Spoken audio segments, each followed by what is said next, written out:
کیوں آگ لگائی تھی، کیوں آگ ملائی تھی،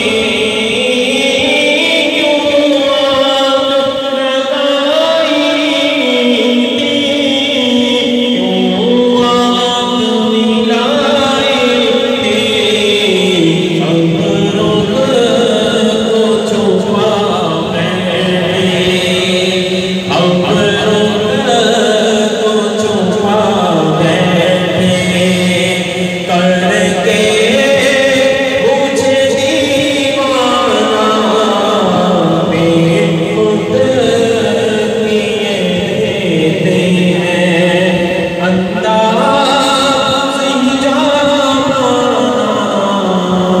بے خود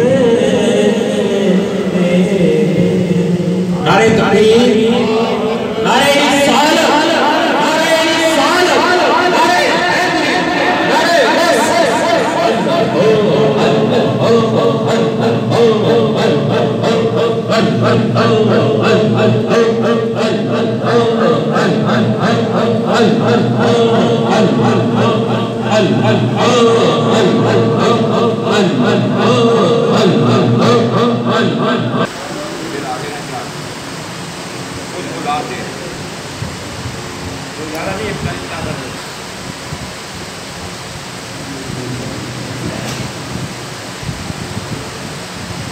الحمدللہ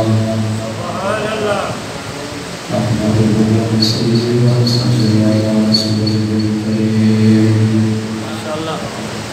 أما بعد فأعوذ بالله من الشيطان الرجيم بسم الله الرحمن الرحيم سبحان الذي أسرى بعبده ليلا من المسجد الحرام إلى المسجد الأقصى الذي باركنا حوله لنريه من آياتنا إنه هو السميع البصير صدق الله مولانا العظيم وبلغنا رسوله النبي الأمين ما شاء اللہ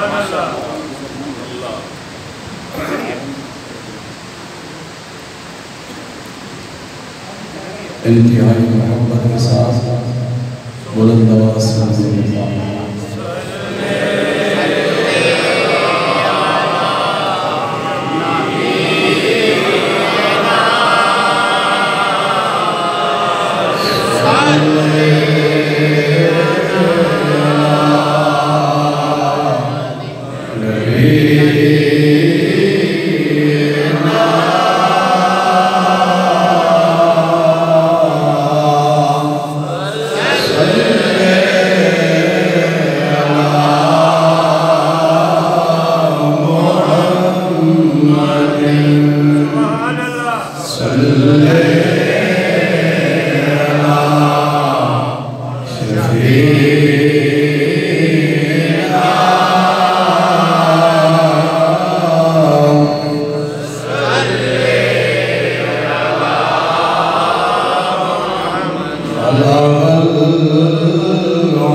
بزرگوں، بھائیوں، عزیزوں، تقریر کا موضوع ہے نماز معراج کا تحفہ۔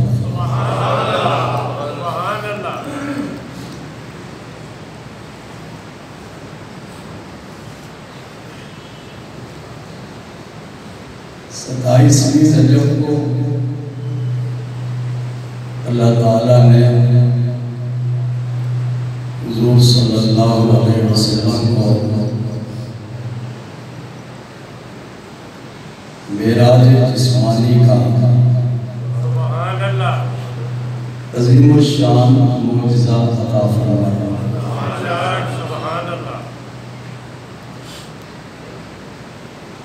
آپ کو مکہ مکرمہ سے جسم کے ساتھ لامقام پہ بلایا،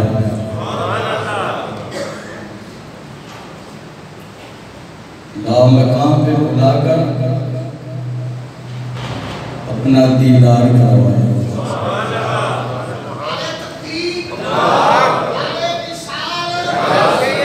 آپ صلی اللہ علیہ وسلم نے اپنے جسم پاک کے سر مبارک کی آنکھوں سے رب کا دیدار کیا۔ تو یہ معراج حضور صلی اللہ علیہ وسلم کے لیے معجزہ ہے۔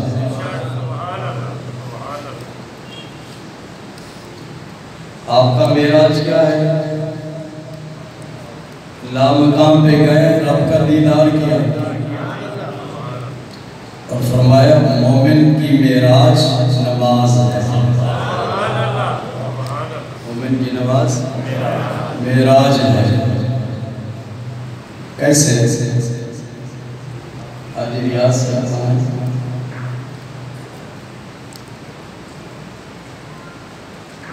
ریاض سے جگہ جگہ بہت بڑی محفل کرواتے ہیں۔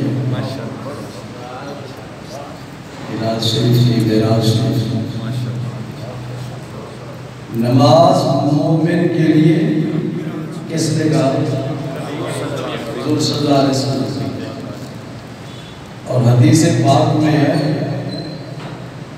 کہ بندہ جب نماز پڑھتا ہے، قیام کرتا ہے، رکوع میں جاتا ہے، پھر سجدے میں جاتا ہے، پھر سجدے سے اٹھ کر بیٹھ جاتا ہے، تحیات بیٹھتا ہے، نماز کے جتنے بھی ارکان ہیں، قیام ہے، رکوع ہے، سجدہ ہے، قعدہ ہے، وغیرہ وغیرہ، حضور صلی اللہ علیہ وسلم نے فرمایا کہ جب آدمی اللہ اکبر کہتا ہے، اس پہلی تکبیر کو کہتے ہیں تکبیر تحریمہ،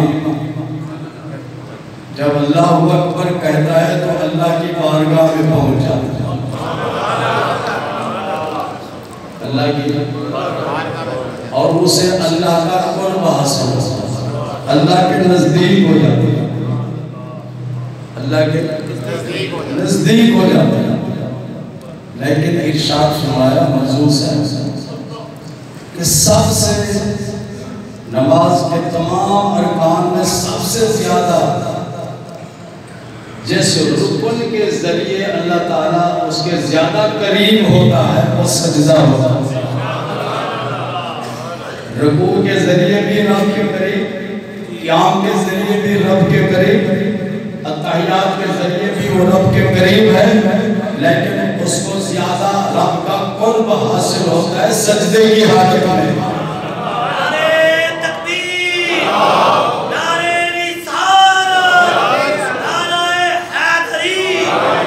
حضور صلی اللہ علیہ وسلم کو معراج حاصل ہوا، فَكَانَ قَابَ قَوْسَيْنِ أَوْ أَدْنَىٰ۔ اللہ تعالیٰ نے حضور صلی اللہ علیہ وسلم کے قرب کو بیان کیا قَابَ قَوْسَيْن سے، کہ رب کے قریب تھے یا نہیں۔ وہ تو لامقام میں جا کر رب کے قریب ہوئے اور رب کا دیدار کیا، اور ہمیں آپ کے وسیلے سے نماز عطا فرمائی کہ جب سجدہ کرو گے تو بہت زیادہ رب کے نزدیک ہو جاؤ گے۔ دیدار تو نہیں کر سکتے لیکن قرب تو ہے۔ جب حضور صلی اللہ علیہ وسلم مسجد حرام سے براق میں سوار ہو کے تشریف لے گئے تو ارشاد فرماتے ہیں کہ بیت المقدس سے پہلے حضرت موسیٰ علیہ السلام کی قبر تھی، سرخ ٹیلے کے پاس۔ مررت بقبر موسیٰ فإذا هو قائم يصلي فی قبرہ، میں موسیٰ علیہ السلام کی قبر کے قریب گزرا کہ وہ قبر میں کھڑے ہو کر نماز پڑھ رہے تھے۔ تو حضرت موسیٰ علیہ السلام کو حضور صلی اللہ علیہ وسلم سے وصال فرمائے ہوئے کتنا عرصہ گزر گیا؟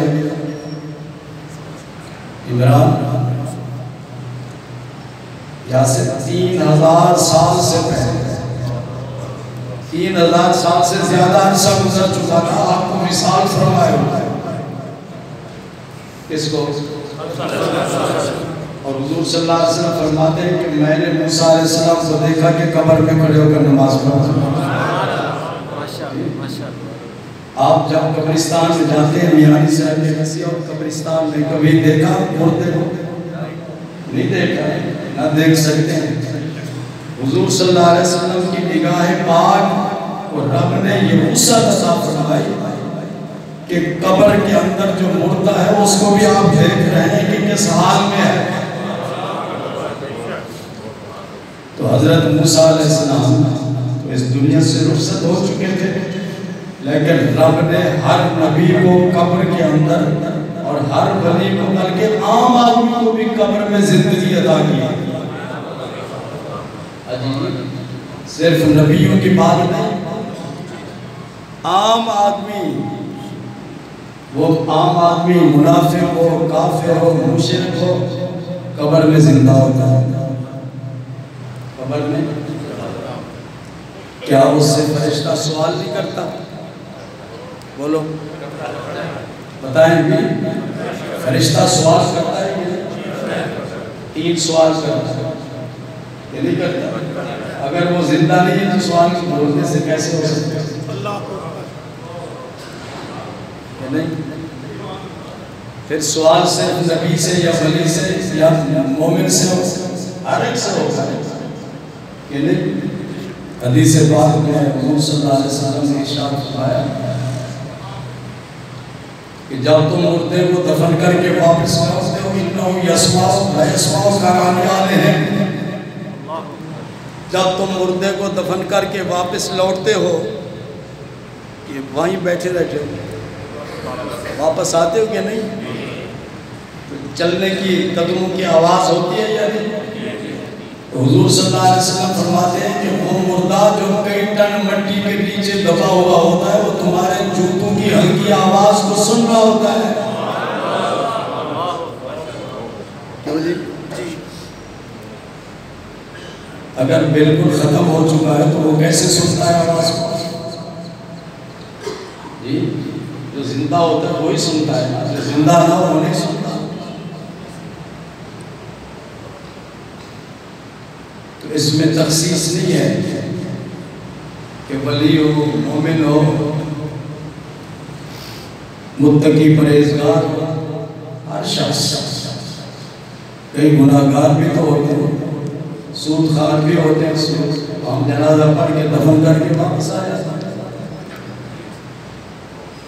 ماں باپ کے بے ادب بھی ہوتے ہیں، گستاخ بھی ہوتے ہیں، تارک نماز چھوڑنے والے بھی ہوتے ہیں، بے نماز ہوتے ہیں، زکوٰۃ ادا نہیں کرتے، ماں باپ کے نافرمان ہوتے ہیں، ان کا جنازہ پڑھ کے ان کو چھوڑ کے آ جاتے ہیں۔ یہ نہیں، حضور صلی اللہ علیہ وسلم سچے ہیں، یہ نہیں۔ آپ ارشاد فرماتے ہیں وہ تمہارے جوتوں کی ہلکی آواز کو سنتا ہے۔ جب عام آدمی عام آدمی بے نماز، زکوٰۃ خور، ماں باپ کا نافرمان، بے ادب گستاخ، وہ ہمارے جوتوں کی ہلکی آواز کو سنتا ہے تو داتا حضور ہماری گزارش کو، ہماری عرض کو نہیں سنتے؟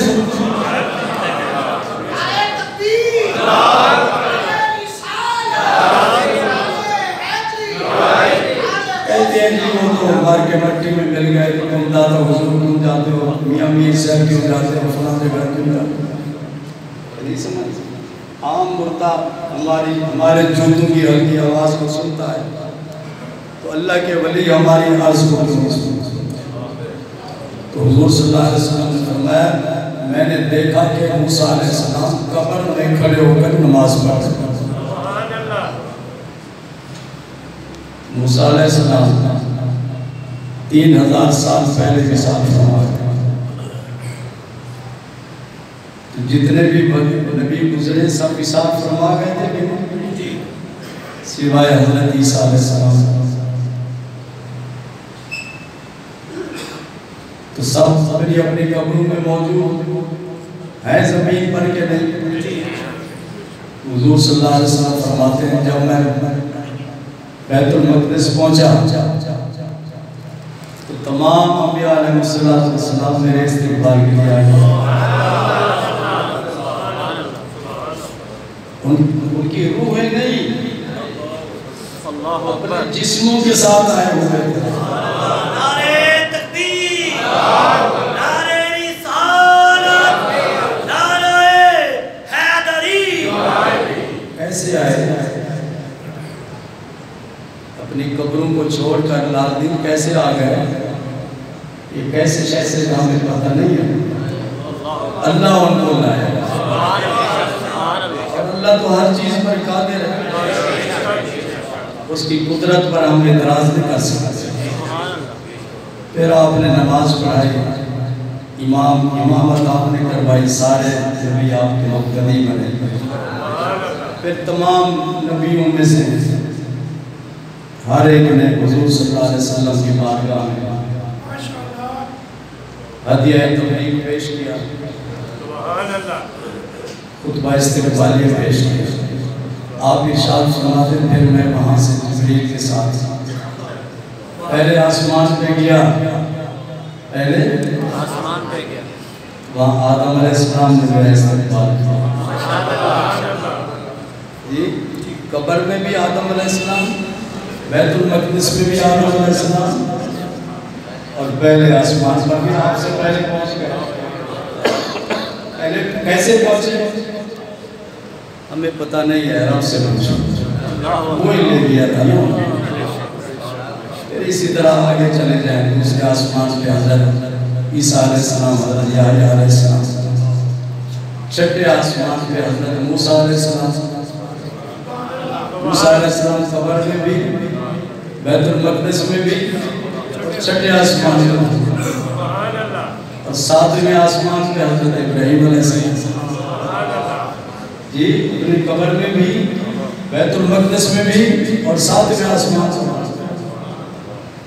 سمجھ لیا کہ نہیں؟ یہ ساری حقیقتیں ہیں جن کا انکار ہم کیوں؟ اس لیے کہ حضور صلی اللہ علیہ وسلم نے خود بیان فرمایا، آپ سچے ہیں، قرآن بھی سچا ہے، اللہ بھی سچا ہے، جو کچھ آپ نے فرمایا وہ بالکل سچ ہے۔ اللہ تعالیٰ نے کی بارگاہ میں جب پہنچے تو اللہ تعالیٰ نے فرمایا میرے لیے کیا تحفہ لایا، میرے لیے جب کوئی کسی کے پاس جاتا ہے تو تحفہ لے کر جاتا ہے، یہ الگ بات ہے کہ آج کل مہنگائی کا دور ہے، جب بھی کوئی کسی بزرگ کے پاس جاتا ہے تو خالی ہاتھ جاتا ہے، اس کے پاس کچھ ہو تو کچھ لے کر جائے۔ تو اللہ تعالیٰ سے عرض کیا یا اللہ میں ایسا تحفہ لایا ہوں جو آپ کے خزانے میں نہیں ہے۔ آپ کے اللہ تو آسمان زمین کے خزانوں کا مالک ہے، وہ کون سی چیز ہے جو اللہ تبارک و تعالیٰ کے خزانے میں نہیں ہے؟ سمجھ رہے آپ؟ تو حضور صلی اللہ علیہ وسلم نے عرض کیا التحیات للہ والصلوات والطیبات، میں تیری بارگاہ میں عبادت کا تحفہ لایا۔ عبادت کا معنی بندگی، اللہ کسی کی عبادت نہیں کرتا، کرتا ہے ساری کائنات اس کی عبادت کرتی ہے، عبادت اس کے خزانے میں نہیں ہے۔ تو حضور صلی اللہ علیہ وسلم نے عرض کیا کہ عبادت تین قسم کی ہے۔ عبادت تین قسم کی، ایک عبادت وہ ہے جس میں صرف جسم استعمال ہوتا ہے، وہ نماز اور روزہ ہے، اور ایک عبادت وہ ہوتی ہے جس میں صرف پیسہ انوال ہوتا ہے اور وہ زکوٰۃ ہے، اور تیسری عبادت کی قسم ہے جس میں پیسہ بھی استعمال ہوتا ہے، جسم بھی استعمال ہوتا ہے، وہ حج ہے۔ کیا ہے؟ حج ہے۔ میں تین قسم کی عبادتوں کا تحفہ تیری بارگاہ میں لایا۔ اس کے جواب میں اللہ تعالیٰ نے آپ کو تین تحفے دیے۔ ارشاد فرمایا السلام علیکم، آپ پر سلامتی ہو،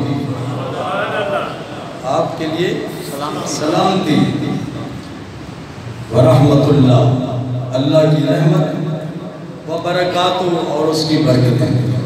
تین تحفے دیے، سلامتی، رحمت اور برکت۔ یہ آپ کو تین تحفے اللہ تعالیٰ نے عطا فرمائے۔ اور چوتھا تحفہ اللہ تعالیٰ نے عطا فرمایا حضور صلی اللہ علیہ وسلم کی امت کے لیے۔ اس کے امت کے لیے یہ بچے بیٹھے ہیں، اور آپ بھی جو بڑے ہو چکے ہیں، سکولوں میں پڑھا ہوگا ارکان اسلام۔